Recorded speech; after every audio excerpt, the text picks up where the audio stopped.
L'histoire commence à l'intérieur d'une banque où un groupe de braqueurs équipés de matériel avancé torture le directeur de l'établissement. Ils le frappent si violemment qu'il en perd une dent. On découvre alors que leur objectif est d'ouvrir le coffre-fort de la banque. En pleine agonie, le directeur finit par avouer qu'il est lui-même la clé permettant d'ouvrir le coffre. Mais lorsqu'on le force à l'activer, le mécanisme ne réagit pas, car il lui manque une dent. Les braqueurs lui remettent donc brutalement la dent arrachée dans la bouche, et ce n'est qu'à ce moment-là que la porte du coffre s'ouvre.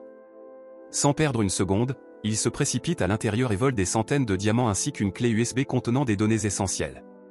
Cependant, au lieu de partir immédiatement, l'un des braqueurs décide de tourmenter le garde de sécurité, déclenchant une violente dispute qui se transforme rapidement en fusillade entre eux. Au cours du chaos, l'un des membres révèle accidentellement son visage.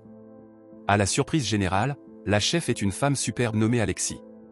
Se sentant trahi et écœuré par le comportement de son équipe, Alexis abat son propre complice et s'enfuit avec deux autres hommes, Kevin et Raymond. Après leur fuite, le trio décide de se séparer et de se faire oublier pendant un mois pour effacer leurs traces. Pour couvrir sa retraite, Alexis fait exploser la camionnette contenant le corps du complice qu'elle a tué plus tôt. Plus tard, après le braquage, Alexis semble calme dans une chambre d'hôtel. Elle prend une douche, boit de l'alcool et allume la télévision, mais reste sous le choc lorsque les informations diffusent les images du braquage, accompagné d'un portrait robot qui se révèle être le sien. À peine sortie de la salle de bain, Alexis reçoit un appel provenant d'un numéro inconnu. Elle réagit immédiatement, quitte sa chambre et se rend dans celle de Kevin pour éviter d'éveiller les soupçons du personnel. Kevin l'accueille, l'embrasse et l'invite à entrer. Il s'avère être l'ex-petit ami d'Alexis et dit avoir un nouveau plan pour eux. Mais avant de pouvoir expliquer quoi que ce soit, Kevin lui dit soudain de se cacher, car sa nouvelle petite amie, Jessica, frappe à la porte. À l'ouverture de la porte, Jessica apparaît, accompagnée de deux tueurs à gages dirigés par un homme nommé Monsieur Washington. On découvre que Kevin faisait chanter un sénateur à l'aide d'une vidéo compromettante montrant Jessica et le sénateur ensemble. Ce même sénateur est d'ailleurs le propriétaire d'origine de la clé USB volée. Mais après la suppression de la vidéo, Monsieur Washington abat Jessica d'une balle et commence à torturer Kevin pour le forcer à remettre la clé USB. Caché sous le lit, Alexis est obligée d'assister impuissante à l'assassinat brutal de Kevin. Heureusement, elle découvre que Kevin avait caché la clé USB en sécurité sous le lit. Peu après, Monsieur Washington informe le sénateur que la mission est accomplie. C'est alors qu'Alexis sort de sa cachette et pointe son arme sur la tête de Washington, mais réalise trop tard que son pistolet est vide. Elle s'enfuit immédiatement de la chambre de Kevin pour regagner la sienne, gagnant un peu de temps pendant que les hommes de Washington la poursuivent. Dans sa chambre, Alexis bloque la porte et parvient à tirer dans la jambe de l'un des hommes, ce qui lui permet de s'échapper. Quand les hommes enfoncent la porte, Alexis les piège habilement et s'évade à nouveau. Washington, furieux mais impressionné, ordonne à ses hommes de bloquer la sortie de secours pendant qu'Alexis s'échappe par les escaliers de secours de l'hôtel. Acculée, elle trouve une bouche d'aération menant à la buanderie de l'hôtel. Là, elle enfile rapidement un uniforme trouvé sur place et court vers le parking. Elle saute dans une voiture et démarre en trombe pendant que les hommes de Washington tirent sur le véhicule. Après avoir roulé un moment, Alexis pousse un soupir de soulagement, croyant avoir semé ses poursuivants. Mais à la place, des voitures de police se mettent à la poursuivre, et quelques instants plus tard Washington et ses hommes rejoignent la chasse. La poursuite à grande vitesse se termine lorsque la voiture d'Alexis se renverse. Par miracle, elle survit et s'enfuit à pied pour chercher de l'aide auprès de Raymond, son ancien partenaire du braquage. Lorsqu'elle arrive à la planque de Raymond, elle le supplie d'ouvrir la porte. Raymond hésite d'abord, mais Alexis lui explique que Kevin a été assassiné. À ce moment-là, l'un des hommes de Washington commence à tirer sur elle, forçant Raymond à ouvrir la porte à temps pour lui sauver la vie. À l'intérieur, Alexis contacte Penny, la femme de Kevin, et la supplie de quitter la maison immédiatement avec les diamants volés. Penny, cependant, ne la croit pas au début et se met à discuter au lieu d'agir.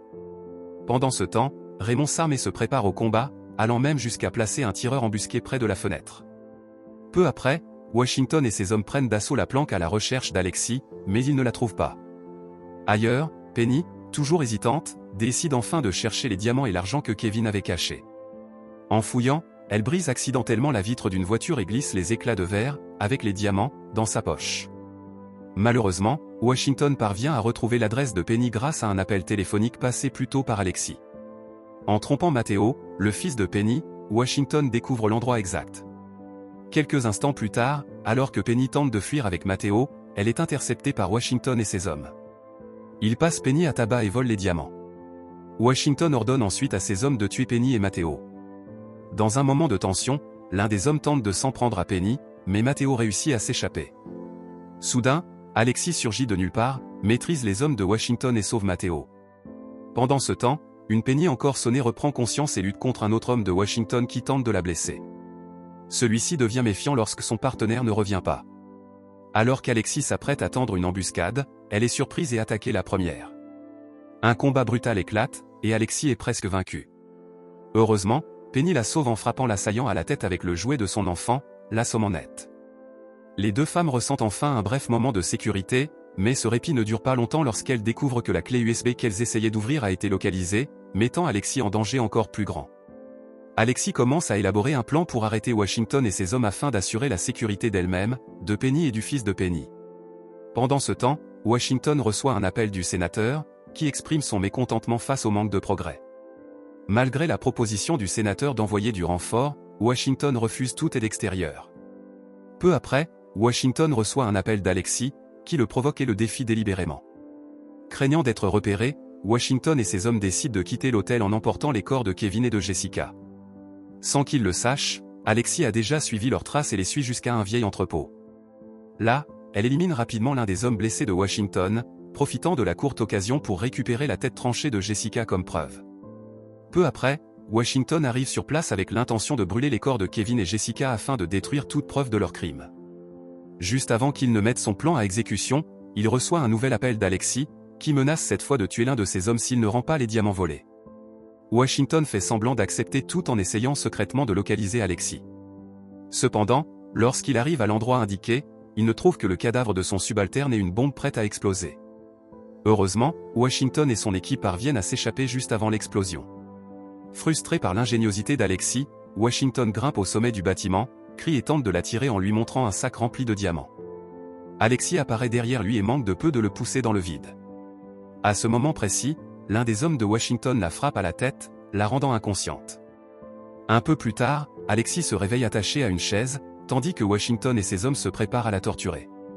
Washington lui montre le sac de diamants qu'il convoite, mais une fois ouvert, celui-ci ne contient que du verre brisé.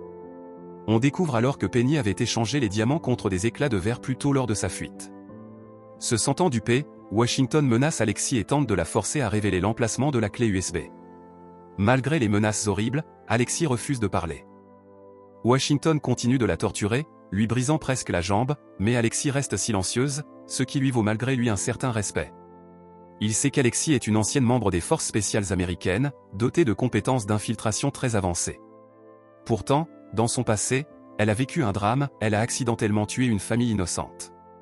Le traumatisme de cet événement l'a poussée à quitter l'armée et est devenu la raison pour laquelle elle est aujourd'hui déterminée à protéger la famille de Kevin. Washington tente alors d'exploiter cette blessure émotionnelle, lui affirmant qu'elle ne pourra jamais protéger Penny et son fils si elle ne lui remet pas la clé USB. Sous pression, Alexis finit par conclure un accord. Elle demande à Penny de sécuriser la clé USB et de la placer dans un casier de l'aéroport du Cap avant 9 h. Une fois l'accord conclu, Washington poignarde soudainement Alexis à la cuisse pour l'empêcher de s'enfuir. Un peu plus tard, Washington emmène Alexis à l'aéroport comme prévu.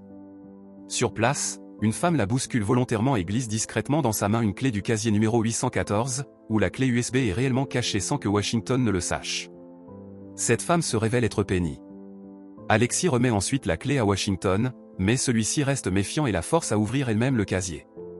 Penny, qui l'a heurté plus tôt, avance prudemment, sachant qu'elle est surveillée par les hommes de Washington. En attendant, elle prend un journal et y trouve la photo d'Alexis, comprenant qu'Alexis et Kevin étaient les braqueurs de la banque. Quand ils arrivent à la zone des casiers, Alexis ouvre celui indiqué par Penny. À l'intérieur se trouve une valise. Toujours aussi soupçonneux, Washington ordonne à Alexis de l'ouvrir. Lorsqu'elle s'exécute, il demande à son assistant Clinton de l'inspecter en premier. À la stupeur générale, la valise contient une bombe. Il s'avère qu'Alexis et Penny avaient tendu un piège à Washington et à ses hommes. L'explosion retentit, projetant Clinton et provoquant une panique massive dans l'aéroport. La scène sombre dans le chaos alors que les gens crient et courent pour se mettre à l'abri. Washington réalise alors que la clé USB qu'il cherchait était en réalité cachée derrière sa propre cravate depuis leur rencontre à l'hôtel. Quelques instants plus tard, une fusillade éclate entre Clinton et la sécurité de l'aéroport, entraînant la mort de Clinton. Au milieu du chaos, Alexis saisit l'occasion d'arracher la clé USB de la cravate de Washington et s'enfuit. Elle parvient aussi à sauver Penny, qui avait été capturé plus tôt par les hommes de Washington. Penny rejoint la foule en fuite et parvient à quitter l'aéroport. Washington, tentant de garder son sang-froid, cherche une sortie mais se retrouve encerclé par la police qui le met en joue. Dehors, Alexis crée habilement une diversion, donnant l'impression que Washington s'apprête à dégainer son arme. Voyant ce geste suspect, les policiers ouvrent le feu sans hésiter et le tuent sur le champ. Après les événements, Penny est interrogé par la police au sujet de l'explosion. Au cours de l'enquête, il découvre la tête de Jessica, que Penny avait laissée derrière elle. Étrangement, à l'intérieur de la tête tranchée, il trouve un diamant, ce qui pousse les autorités à soupçonner l'implication d'Alexis dans le braquage de la banque. Pendant ce temps, Alexis parvient à acheter un billet d'avion en utilisant une fausse identité et un passeport illégal pour quitter le pays. Dans l'avion, elle retrouve un vieil ami, expert en piratage informatique. Ensemble, ils tentent de décrypter le contenu de la clé USB. À l'intérieur, Alexis découvre des documents révélant les opérations criminelles du sénateur, notamment un coup d'État prévu pour prendre le contrôle du gouvernement. À ce moment-là, Alexis reçoit un appel d'un homme nommé MacArthur, le remplaçant de Washington, qui la menace et exige la restitution de la clé USB. Épuisé par toutes les menaces et les trahisons, Alexis refuse. Après ce refus, MacArthur informe le sénateur de son échec. Et c'est ainsi que l'histoire se termine.